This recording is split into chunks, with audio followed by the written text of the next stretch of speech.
As a long-standing fan of the X-Men comics and one character in particular, I'm very excited about meeting today's star. He can sing, he can dance, and of course he can act, but rumour has it, he's also a bit of an animal.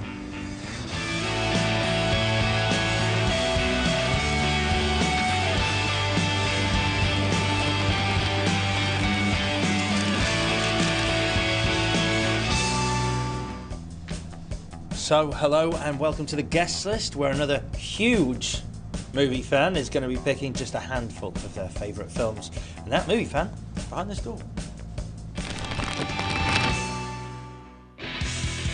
Episode 1, Season 2 of the guest list brings us an actor who was recently dubbed the sexiest man alive. Most famous for his role as the claw-fingered Wolverine, he's also charmed us with his magic in The Prestige, filled our hearts with song in Oklahoma, and even hosted America's biggest annual movie shindig. But right now, it's all about his very own X Factor as he joins me today on the guest list. Hugh Jackman, hello and welcome to the guest list. Good to see you, man. Good to see you as well. You remember Australia? I remember. It wasn't that long ago. Yeah. The film, not the country, obviously. Yes, but you are welcome to come anytime. X-Men Origins, yes. Wolverine. You're back in the role that really put you on the map, I guess, in 2000 in the original X-Men movie, and it's great to have you back. Thank you, man. Is it like putting on a nice pair of adamantium gloves, stepping into the role of Wolverine? There's that funny feeling of a little bit like going back to school, you know, but putting on your old uniform, because it's sort of the same, a little bit of the same costume. However, this time, I got to fill in about 100 years of his life, right? Because Wolverine, for those who don't know, Wolverine can heal himself. So even though he looks 33, 27, even though he looks 27, he in fact is a lot older than that. So in this movie, finally, we got to fill in all those gaps. So it kind of felt fresh for me, I have to say. I walked in with a certain amount of trepidation, Wolverine being one of my top 3 superheroes. Mighty Mouse and Spider-Man being the others. Mighty Mouse. What about Plastic Man? Remember Plastic Man? I do. He wasn't your thing? Plastic Man? I love Plas. Yeah. Plas was kind of cool, yeah. It's fantastic. Thank you. It's a great film. Did you approach it in the same way as you've approached Wolverine previously? Or like you said, because there's so much of his history there, did you have to do something different? I was really adamant to everyone, and I think the studio were too, that we went off in a fresh direction. Probably a bit like Casino Royale did with Bond. You know, we need to really kind of say, hey, we're going to slightly different look, and let's be honest, Wolverine had become a little softer by the X-Men 3, probably softer than the fans had wanted, and they told me. So we wanted to go back to that kind of, that real hard edge, dare I say it, not sure if you can use it, badass version of the character.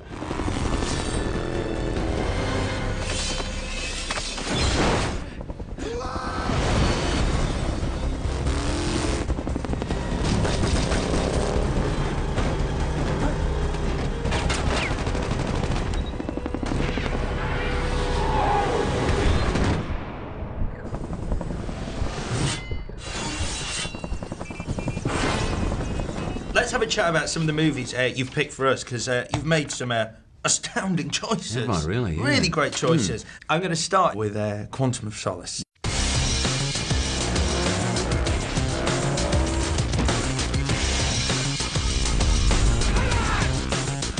Why have you picked it? Look, I'm a massive Bond fan, and I always have been a Bond fan. The first one I saw, I want to say, was Moonraker at the movies. Okay. Yeah, because my old man was one of those sticklers. If the movie was, we called it NRC, not recommended for children, 12. Right. I couldn't see that movie until I was 12, till my birthday. I'm the only kid in Australia who was not allowed to see Star Wars. So Moonraker was the first one I was able to see, and ever since then I've kind of loved it. But when Daniel Craig took over, I kept thinking, we're getting away from who Bond really is. When he took over, I was like, okay, this is Bond. Bond is back. And I don't know, Quantum of Solace had unbelievable, from that car chase at the very beginning. Talk about visceral. Every punch and every fight, everything is so well choreographed. I just think he plays the role in such a cool way. Miss Fields showed true bravery. I want that mentioned in your report. Now you and I need to see this through. There's nowhere to go. There's a capture or kill order out on you. Who would have done that?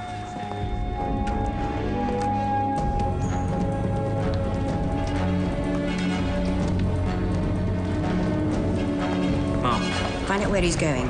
He's onto something. I don't know whether you agree. I mean, Moonraker was your first movie, so you might... Do you not miss the kind of raised eyebrow, the quips, and indeed the safari suits of Roger Moore? I don't miss the safari suits. No? I do miss the stepping on the backs of the crocodiles. Great scene. Come on. You know, very realistic. That was genius. Daniel's playing it perfectly because he had to kind of take it away from any cheese. He had to take it back to a more realistic place. And I think as the character gets more secure in his 007 role, he's going to get a little cheekier. Tanner, authorise a charter for 007. And Bond, if you could avoid killing every possible lead, it would be deeply appreciated. Yes, ma'am. I'll do my best. And have a little more wink in the eye. I mean, I know Daniel a little bit, and he's a cheeky boy. So I have a feeling that he's going to bring more of that out. Stay tuned. Is it something you'd ever consider doing yourself, Bond? I auditioned for it for many years. They wouldn't have me. No. You know, it's every kid's dream, every boy's dream, let alone actor's dream, to play Bond one day. Mm-hmm. But you know what? I just think the way Daniel is doing it is great. I'm pretty sure he's got it for another 20 years. And then I fast forward to me being 60. And, you know, while I think I could play it at 60, I'm just not sure the Broccoli's would go for that. I don't know. I mean, it's a change of pace. It is a change of pace. Out of this Zimmer frame is 3 hand grenades. Oh! Yeah, you need a really comfy seat in the Aston Martin. Yeah, but maybe Bond, Wolverine, maybe we could come together. I could see the two of them, you know, Wolverine sipping a beer and him having a martini, the two of us going for it. My only problem with your choice, Quantum of Solace, if I might be so bold, is we've had brilliant Bond villains. Goldfinger, Scaramanga, Blofeld. Are you kidding me? Dominic Green. I'm sorry, Mr. Green, but we have to go. Please, my friends call me Dominic. I'm sure they do. What kind of name is that? Dominic Green. Do you know what? This is my theory. He sounds like a supply teacher at school who's come in and Dominic Green. Hello, my name's Mr. Green. Mr. Green, I'll be teaching you today. Don't call me sir. Call me Dominic. Poor guy. Well, let's face it. There's been great Bond villains, but after Alan Rickman in Die Hard... Do you really think you have a chance against us, Mr. Cowboy? It's Daylight second, right? The greatest villain, one of the greatest. The greatest action movie ever, still. Yeah, but he's just the best. They're using artillery on us! You idiot. It's not the police. It's him. Well, English play best villains, they do. We do. Why is that? We do. Because we're actually full of hate as a nation. We want the Empire back, and until we get it, we're going to be very, very angry. Yeah, good point. Next choice. On the list. You sure you want Australia back, though? What? You sure you want Australia back? Well, you still got us. The Queen still rules. It's been a nice holiday destination. We haven't really given it up completely. No, it's still the colony. I think your celebrations of your bicentenary were fantastic. Oh, good. Thank you. All right, next up, Terminator.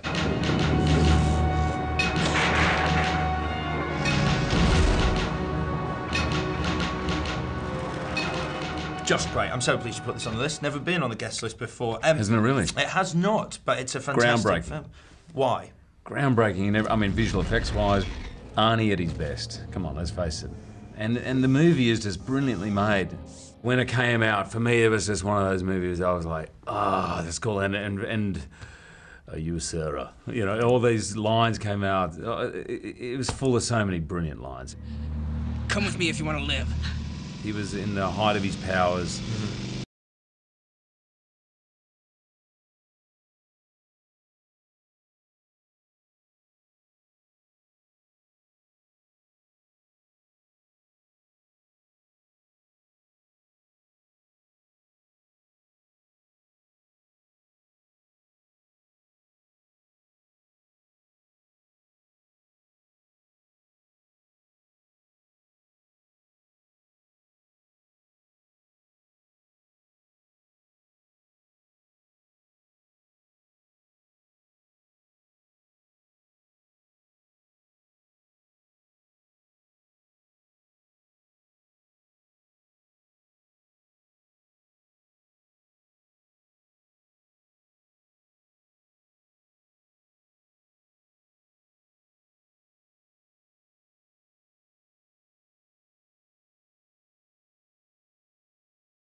Hello and welcome back to the guest list where I'm talking movies with Mr. Hugh Jackman.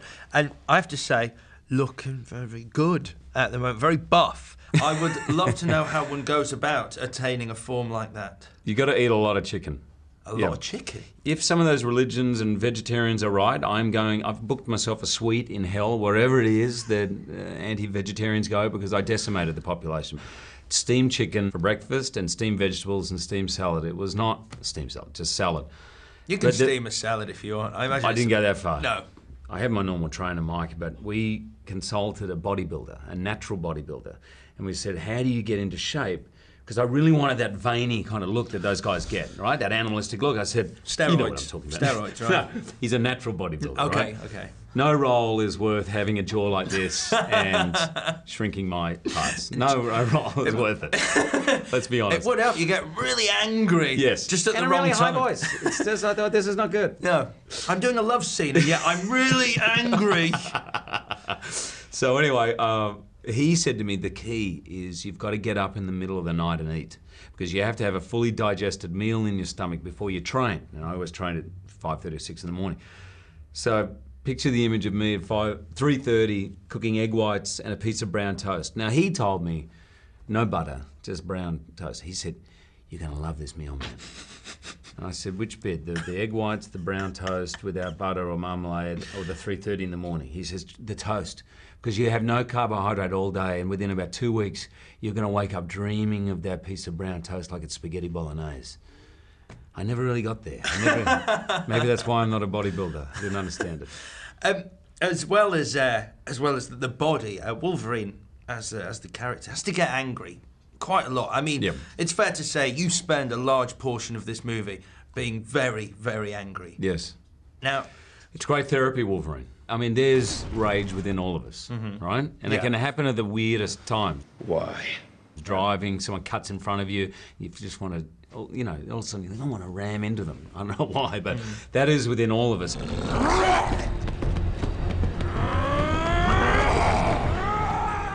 I thought I got a lot out of me playing rugby as a kid, but surprisingly easy to access.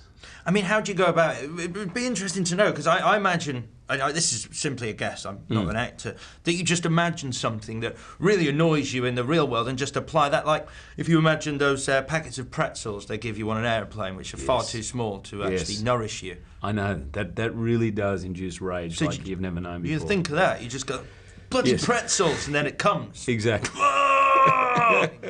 What do you have to do, if anything, to sort of get in that zone? Is there something you think about to do it?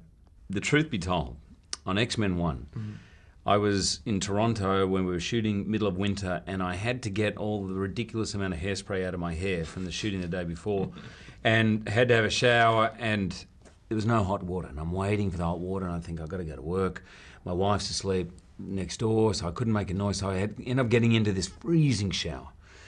And I'm under there getting it out, and I'm so annoyed, right? I'm so pissed off, and I couldn't make a noise. And about halfway through getting it out of my hair, I was like, that's Wolverine. That is it. That's how he is all day long. Imagine that feeling all the time. So now, for the last 10 years, every time I do Wolverine, almost like a superstition, I do that every morning. I take a cold shower just to kind of remind myself. I'm going to struggle with the berserker rage being as a result of being unable to remove a hair product. That's really, just one. That's good. That's one way. That's good. Next up, great choice, Dirty Harry.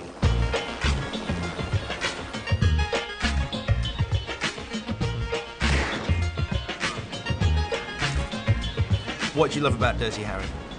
I just love how politically incorrect it is, and when you go back and watch him now, I mean, it's unbelievably, unashamedly kind of balls out. This guy, this macho guy who hates everybody and everything, and just this solo guy who's completely vengeful and badass. I mean, I actually watched these movies in preparation for Wolverine, particularly when I did the first one.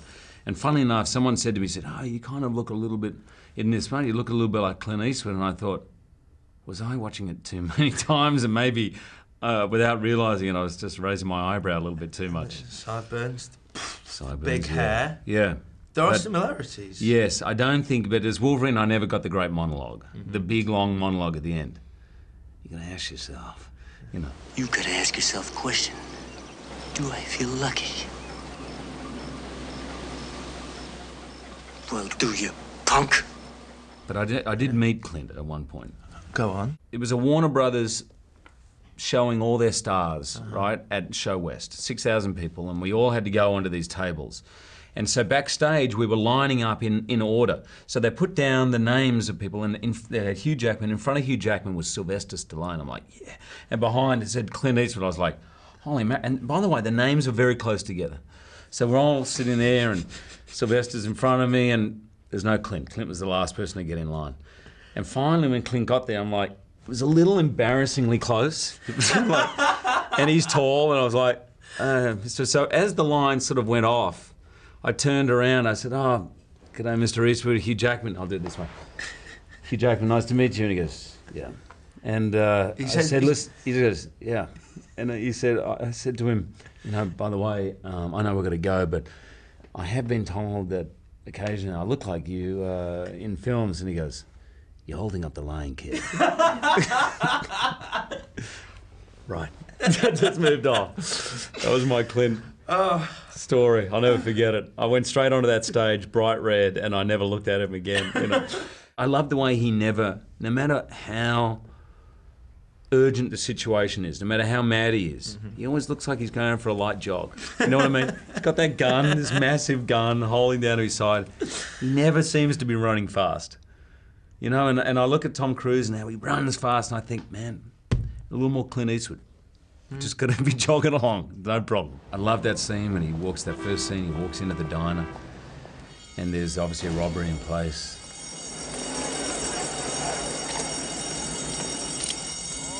He looks around, bang!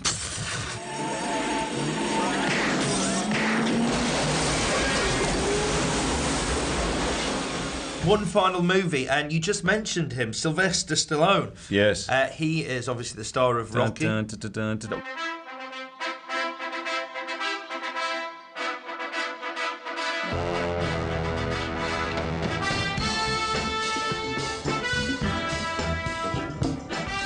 Now, Rocky, great movie. Rocky won the Oscar in that year, the Star Wars was out.